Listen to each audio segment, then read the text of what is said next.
வரகி பக்தர்கள் அனைவருக்கும் வணக்கம். இது நம்ம ஆதி வரகி யூடியூப் சேனல். வரகி அன்னையோட அருள் பரிபூர்ணமா எல்லாருக்குமே கிடைக்கணும்னு மனசார பிரார்த்தனை செஞ்சுக்கிட்டு நாம இந்த பதிவை ஆரம்பிக்கலாம். இன்னைக்கு ஜனவரி மாசம் 28ஆம் தேதி ஞாயிற்றுக்கிழமை. ஒவ்வொரு நாளும் நாம செய்ய வேண்டிய எளிமையான தாந்திரிக பரிகாரங்களையும் ஈர்ப்புவிதி பயிற்சிகளை பத்தியும் தொடர்ந்து நாம டெய்லியும் பார்த்துக்கிட்டு இருக்கோம். அந்த வகையில இன்னைக்கு நமக்கு ஞாயிற்றுக்கிழமை. இந்த நாள்ல 5 மிளகோட சேர்த்து இன்னும் ஒரு பொருளை வச்சு செய்ய வேண்டிய ஒரு சக்தி வாய்ந்த பரிகாரத்தை பத்தி தான் இந்த பதிவுல நாம பார்க்க போறோம். இன்னைக்கு நைட்டுக்குள்ள செய்ய வேண்டிய ஒரு எளிமையான தாந்திரிக பரிகாரத்தை தான் இப்ப நான் உங்களுக்கு சொல்ல போறேன். பூஜை இல்லாத, வழிபாடு இல்லாத ஒரு முறையை பத்தி தான் நாம பார்க்க போறோம். இந்த பரிகாரத்தை நீங்க முழு நம்பிக்கையோட செய்யும் போது நடக்கவே நடக்காதுன்னு நீங்க நினைச்சுக்கிட்டு இருந்த காரியம் கூட உடனடியா நிறைவேறும்.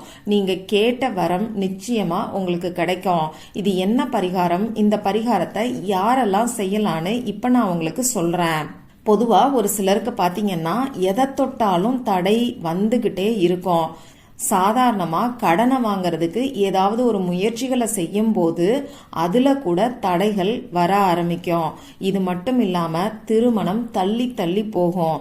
பொண்ணு பாக்கிறதுக்கு இல்ல நிச்சயதார்த்தத்துக்கு இந்த மாதிரி ஏதாவது ஒரு சின்ன சின்ன விஷயங்களை செய்யும் போது கூட நிறைய தடைகளை ஒரு சிலர் அனுபவிச்சுட்டு இருப்பாங்க.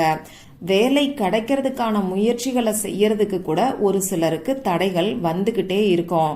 நீண்ட நாட்களா நிறைவேறாத வேண்டுதல்கள் நிறைய பேருக்கு இருக்கு. இந்த வேண்டுதல் நிறைவேறதுக்கான எந்த ஒரு முயற்சியை எடுத்தாலும் அதுல தடைங்கிற மாதிரி வந்துகிட்டே இருக்கும்.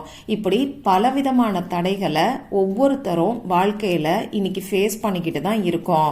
இப்படிப்பட்ட தடைகள் விலகி நாம நினைச்ச காரியம் உடனடியாக நிறைவேறதுக்கு இன்னைக்கு செய்ய வேண்டிய ஒரு சக்தி வாய்ந்த பரிகாரத்தை தான் இப்ப நான் உங்களுக்கு சொல்ல போறேன். உங்களுக்கு எந்த விதமான வேண்டுதல் வேணாலும் இருக்கட்டும், அந்த வேண்டுதல் உடனடியா நிறைவேறணும்னு நீங்க நினைச்சீங்கன்னா இன்னைக்கு இப்ப நான் சொல்ல போற தாந்திரிக பரிகாரத்தை நீங்க செய்யுங்க. நம்ம வீட்டுல இருக்கக்கூடிய எளிமையான பொருட்களை வச்சுதான் இந்த பரிகாரத்தை செய்ய போறோம். அதனால நீங்க கடைக்கு போய் எதுவும் வாங்கணுங்கிற அவசியம் கூட கிடையாது. பொதுவா நாம ஞாயிற்றுக்கிழமை நாளே கந்திருஷ்டிகளையும் கெட்ட சக்திகளையும் நீக்கிறதுக்கான பரிகாரங்களை செய்வோம். அந்த வகையில நமக்கு இருக்கக்கூடிய வேண்டுதல்கள் நிறைவேறதுக்கு அதுல இருக்கக்கூடிய தடைகளும் திருஷ்டியும் பொறாமை பார்வையும் நீங்கிறதுக்கான ஒரு பரிகாரத்தை தான் இன்னைக்கு நாம செய்ய போறோம். இந்த மாதிரி நம்ம வாழ்க்கையில ஏற்படக்கூடிய தடைகளுக்கு கூட கந்திருஷ்டியும் பொறாமை பார்வையும் கெட்ட சக்திகளும் ஒரு காரணமா அமையும். இத நாம நீக்கிட்டோம்னாலே போதும், நம்ம வேண்டுதல் ஆட்டோமேட்டிக்கா உடனடியா நிறைவேறும். சரி, இப்ப இந்த பரிகாரத்தை யாரெல்லாம் செய்யலாம்னு பாத்தீங்கன்னா ஆண்கள், பெண்கள் இப்படி யாரு வேணாலும் செய்யலாம். இன்னைக்கு நீங்க அசைவம் சாப்பிட்டு இருந்தாலும் இந்த பரிகாரத்தை செய்யலாம். பிறப்பு தீட்டு இறப்பு தீட்டு இருக்கிறவங்களும் செய்யலாம். பெண்களுக்கு மாதவிடாய் சமயமாய் இருந்தா செய்யலாமான்னு கேட்டீங்கன்னா தாராளமா செய்யலாம். எந்த விதமான தீட்டு கணக்குமே நமக்கு இந்த பரிகாரத்துக்கு கிடையாது. பொதுவா திருஷ்டி கழிக்கக்கூடிய பரிகாரங்களை நாம எப்பயும் இரவு நேரத்துல தான் செய்வோம். அந்த வகையில இந்த பரிகாரத்தையும் இன்னைக்கு சாயங்காலம் 6 மணிக்கு மேல நைட்டு 12 மணிக்குள்ள நீங்க செய்யுங்க. உங்க வீட்டுல இருந்து மட்டும்தான் இந்த பரிகாரத்தை நீங்க செய்யணும். இன்னைக்கு இந்த பரிகாரத்தை செய்ய முடியாதவங்க வேற எப்பெல்லாம் செய்யலாம்னு பாத்தீங்கன்னா ஒவ்வொரு வாரமும் வரக்கூடிய ஞாயிற்றுக்கிழமைகள்ல இந்த பரிகாரத்தை நீங்க செய்யலாம். அதே மாதிரி இன்னைக்கு ஒரு நாள் மட்டும் இந்த பரிகாரத்தை செஞ்சா போதுமான்னு கேட்டீங்கன்னா தாராளமா போதும். ஆனா எப்படியா இருந்தாலும் இந்த கெட்ட சக்திகளும் கந்திருஷ்டிகளும் பொறாமை பார்வையும் நம்ம வாழ்க்கையில திரும்பி திரும்பி வந்துகிட்டே தான் இருக்கும். அதனால மாசத்துக்கு ஒரு நாள் அமாவாசை அப்படி இல்லைன்னா ஞாயிற்றுக்கிழமை நாள்ல இந்த பரிகாரத்தை தொடர்ந்து நீங்க செய்யறது உங்க வாழ்க்கைய முன்னேற்ற பாதையில போக வைக்கும்.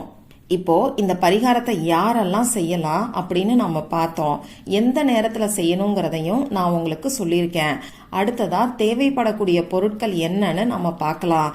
நான் முன்னாடியே சொன்ன மாதிரி 5 மிளகு நமக்கு தேவைப்படும்.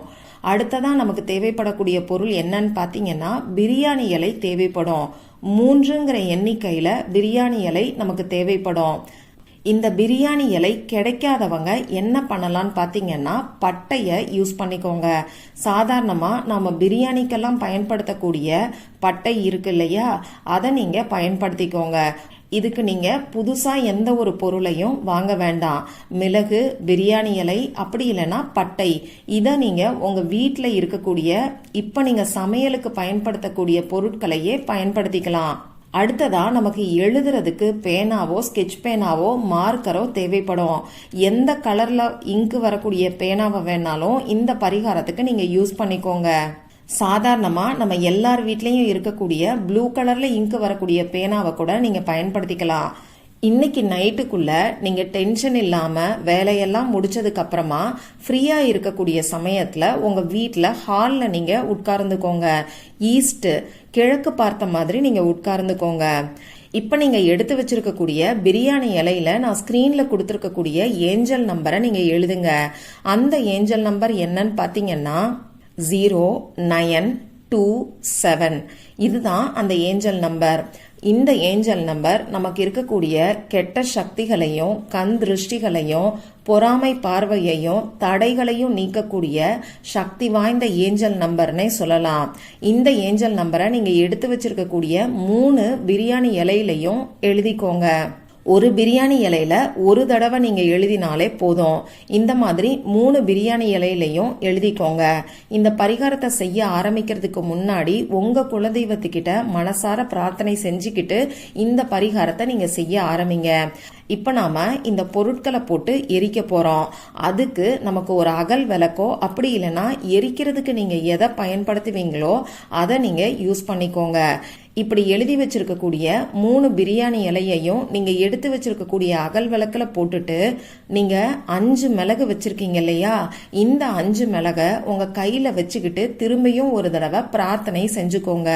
உங்க குலதெய்வத்துக்கிட்ட உங்களுக்கு இருக்கக்கூடிய கஷ்டங்கள் என்னவோ அது எல்லாத்தையும் சொல்லி அதற்கான தீர்வு உடனடியா கிடைக்கணும்னு சொல்லி பிரார்த்தனை செஞ்சுக்கோங்க. பிரார்த்தனை செஞ்சுக்கிட்டு அந்த பிரியாணி இலையோட இந்த மிளகை நீங்க போட்டுட்டு இப்போ ஒரு கற்பூரத்தை அந்த பிரியாணி இலைக்கு மேல வச்சு நீங்க ஏத்தி வச்சிருங்க. இது ஃபுல்லா எரிஞ்சு முடிக்கிற வரைக்கும் அந்த இடத்துல அந்த நெருப்பை பார்த்துக்கிட்டே நீங்க உட்கார்ந்துகிட்டுருங்க. இந்த நெருப்போட நெருப்பா உங்களுக்கு இருக்கக்கூடிய கஷ்டமும் தடைகளும் கெட்ட சக்திகளும் அழிஞ்சு போயிருச்சுன்னு சொல்லி உங்க மனசுக்குள்ள நினைச்சுக்கிட்டே அந்த நெருப்பை நீங்க பார்த்துக்கிட்டுருங்க. இவ்வளவுதான் நீங்க செய்ய வேண்டியது. ஒரு சில சமயங்கள்ல பாத்தீங்கன்னா பிரியாணி இலை முழுசா எரியாம 1-2 எரிஞ்சிருக்கும். அது பரவாயில்ல. அடுத்ததா இந்த மிளகு எரியும் போது படபடன்னு வெடிக்கும். அதனால கொஞ்சம் பார்த்து தள்ளி உட்கார்ந்துக்கோங்க. இப்படி எரிச்ச சாம்பலை நீங்க குப்பையில போட்டுருங்க. உங்க வீட்டுக்குள்ள நீங்க டஸ்ட்பின் வச்சிருக்கீங்கன்னா இந்த சாம்பலை உங்க வீட்டுக்குள்ள திருப்பி நீங்க எடுத்துட்டு போகாதீங்க. ஏதாவது ஒரு பேப்பர்ல இந்த சாம்பலை வச்சு சுருட்டி உங்க வீட்டுக்கு வெளிப்பக்கத்துல வச்சிருங்க. வாய்ப்பு இருக்கிறவங்க இந்த சாம்பலை உடனடியா கூட வெளியில கொட்டிடலாம். இத நீங்க முழு நம்பிக்கையோட செஞ்சீங்கன்னா இது நடக்கவே நடக்காதுன்னு சொல்லி நீங்க வெறுத்து போய் கைவிட்ட விஷயம் கூட உடனடியா உங்களுக்கு நிறைவேற ஆரம்பிக்கும். அந்த அளவுக்கு சக்தி வாய்ந்த பரிகாரம் தான் இது. இந்த பதிவுல உங்களுக்கு ஏதாவது சந்தேகம் இருந்துச்சுனாலும் எனக்கு கமெண்ட் பாக்ஸ்ல கேளுங்க. அதை நான் உங்களுக்கு உடனே தெளிவுபடுத்துறேன். இந்த பதிவு உங்களுக்கு பிடிச்சிருந்தா லைக் பண்ணிட்டு உங்க ஃப்ரெண்ட்ஸ் அண்ட் ஃபேமிலி கூட ஷேர் பண்ணுங்க. இந்த மாதிரி அந்தந்த நாளுக்கும் நேரத்துக்கும் திதிக்கும் உரிய வழிபாடுகளையும் பரிகாரங்களையும் நீங்க மிஸ் பண்ணாம தெரிஞ்சுக்கிறதுக்கு நம்ம சேனலை மறக்காம சப்ஸ்கிரைப் பண்ணிட்டு பக்கத்துல இருக்கக்கூடிய பெல் ஐக்கானையும் பிரஸ் பண்ணிக்கோங்க. மற்றும் ஒரு பயனுள்ள பதிவுல நாம சந்திக்கலாம். நன்றி.